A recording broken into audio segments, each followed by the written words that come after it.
Okay, my tricks, this is a quick, brief video on 13, 14, and 15 for exercise 3.13.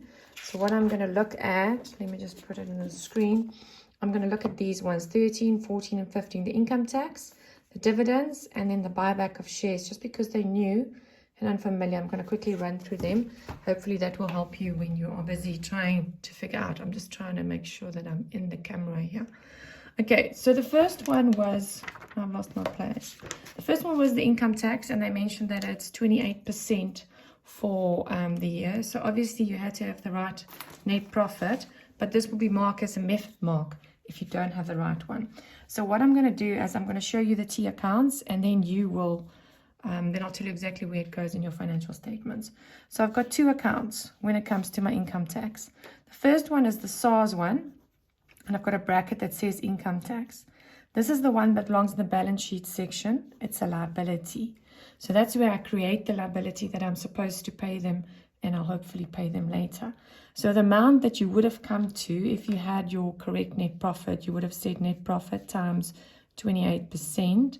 Your answer would have been 200,229,608. I'm trying to do 5 things at the same time here. Okay, so bear with me. So that goes into the liability, showing that you now owe that money to SARS. You have to pay that up. I'll come back to that again. And your double entry is just normal income tax, which is the expense. It will just show your income tax for the year. So all you'll have in there is the 229,608. That's the expense. It sits in your nominal section. It's actually owner's equity. The interesting what happens here is you already, if you check your trial balance, have a balance for SARS. You have already paid them 209,000 exactly. That means that you're probably going to owe them less. And let's go straight there before I jump to the income statement. Let's go to the balance sheet. So you're going to go to note number 9, where it says trade and other payables. Because this is a creditor, this is a current liability, you owe this money. But the good news is you've already during the year paid 209. So you're going to take, you owe them 229,608 minus the 209. How do I know I've paid that already? Because it's sitting on the left side. It's a debit, meaning it's an asset. They actually owed me for a moment there.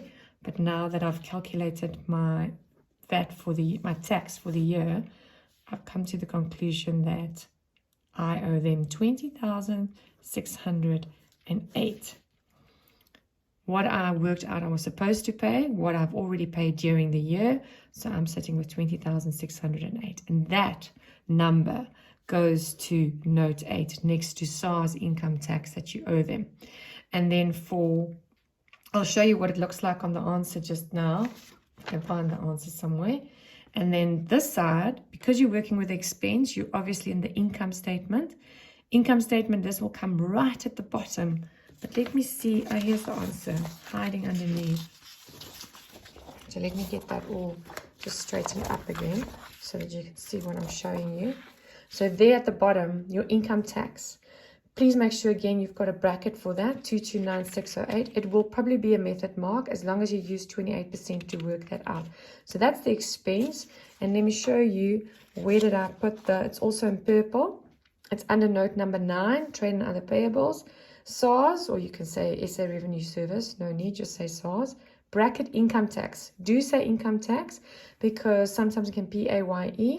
So income tax, and you've got the calculation that I just did already, and you're sitting with 20,608. I know this is a bit far, but you've got the answers. I've loaded them after Tamron asked me hours ago. Apologies, Tamron, that I took so long to do that. Okay, so that's the first one. Let's go to the next one, 14. 14, they've said they're declaring a dividend of 135 cents for the shares. So 135 cents is R1.35 each. If you go and check your trial balance, you will see it's typed there for you. Nothing funny about it. There is 200 shares. So if you want to calculate how much you're going to spend on dividends, it's 270,000. Okay, the number here is that at the end, yes, it's the financial year end. So you're going to say this will be your final dividend that you're going to pay to them. And remember, final dividend is always a liability. I pay it a few days later.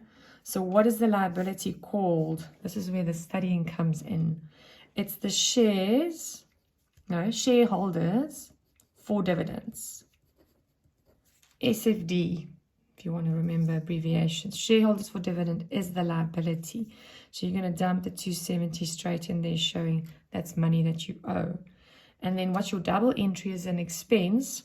It is already in existence in your trial balance. Dividends on ordinary shares. DOOS, and that one's expense. That's why the 270 is sitting on that side. It's a nominal section account. So if this is a liability, again, you're going to take this. Is it note 8 or is it note 9? Let me just quickly check here. That is note 9. You're going to take it to note 9. And it's going to be under trade and other payables. I'll show you now where I just was with the SARS. And you're just going to list the 270. This one comes in your, not in your income statement. It comes under note 8. So even though it is an expense, this expense is not a business expense. It means it's an expense that comes off after you've seen how much money was left over. So note 8 is actually your retained income note. And it only gets taken out there in the balance sheet after you've done all your net profit, blah, blah, blah. And there's a little saying that says recommended. Because it's the declared one, remember final dividend, it's the final declared one, I put it under recommended. So let me show you where those go. So I'll first start with note 8, which I just finished with for the retained income. It's all done in pink. So there you see I've got recommended 270. Before that is your interim dividend. That's 108 that you should have done already. So in total, your dividends that you would have spent for the year is 378. But this one's not paid yet, the 270. So it has to go under number 9, shareholders for dividend. It's a current liability. You're going to pay it back in the next week.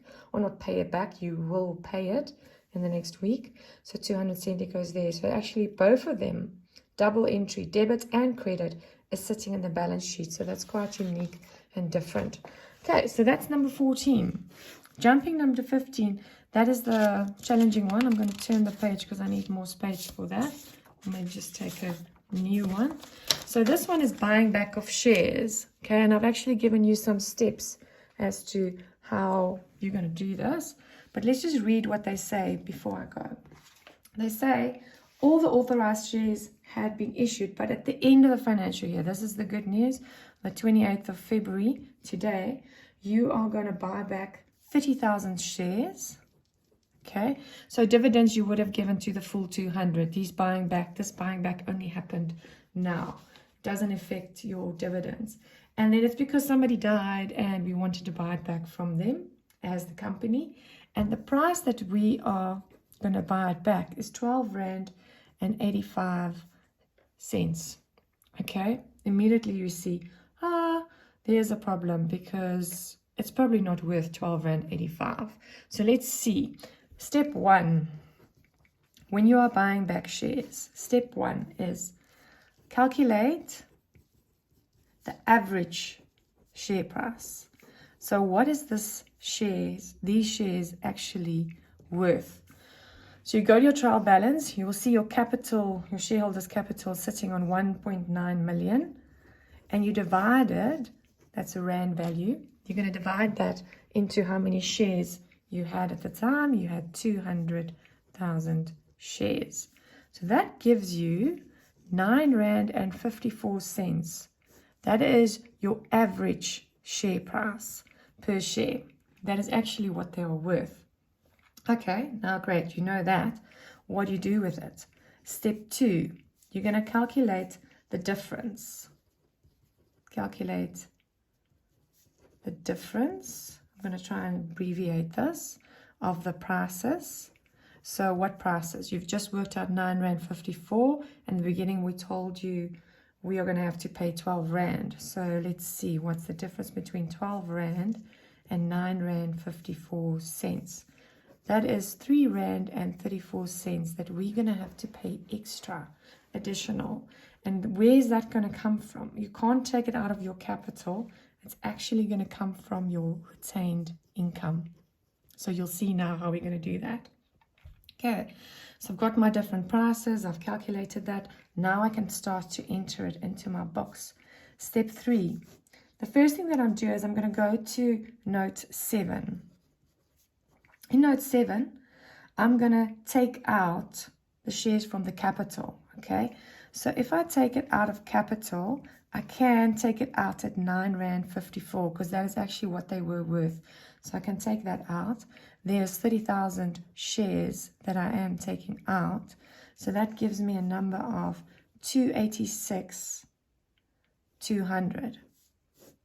Okay, so let me first, before I go further, show you where this comes in. This is marked in green.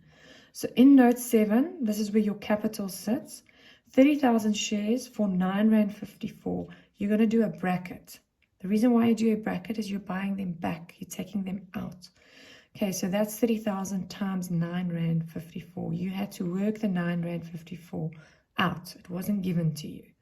Okay, so that's the first part of it. Done with note 7.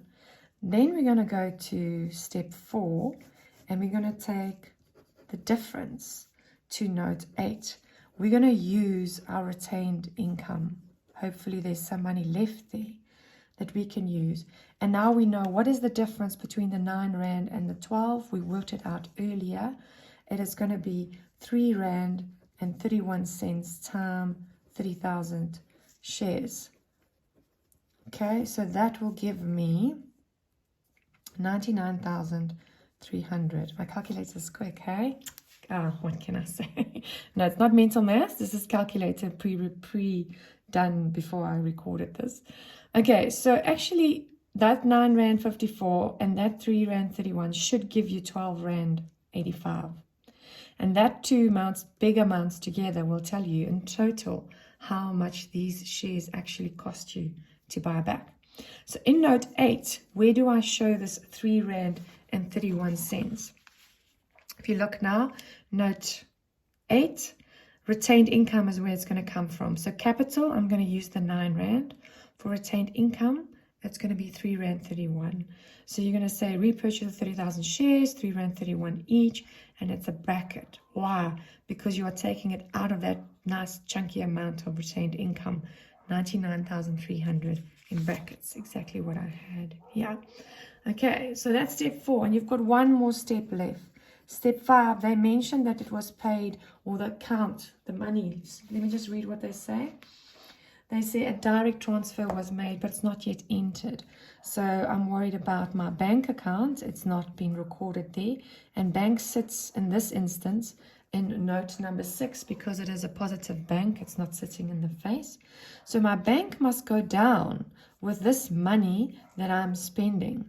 So if you take, you can add those two together, or you can just say 12.85 times 30,000 shares would have cost me 385,500, and that's the total amount that I'd be spending on my bank account. So if you can see, it's this number, that one together, and at the same time it's 9 rand plus 3 rand gives me 12 rand. Okay, so the secret is when you are buying back shares is to break the things down. You don't work with the 12.85 from the word go. What you're going to do is you're first going to work out the average price, then get the difference. You're going to use your average price for taking it out of your capital, and then the difference you're going to have to take out of your retained income. And then finally, if you need to, and they mentioned that bank was not recorded yet, that whole amount has to come out of your bank account. Okay, that's it. I hope it helps with the difficult ones. If you've got other ones that you want me to go through before tomorrow, I'm happy to. Otherwise, we'll just do it in class. Thanks.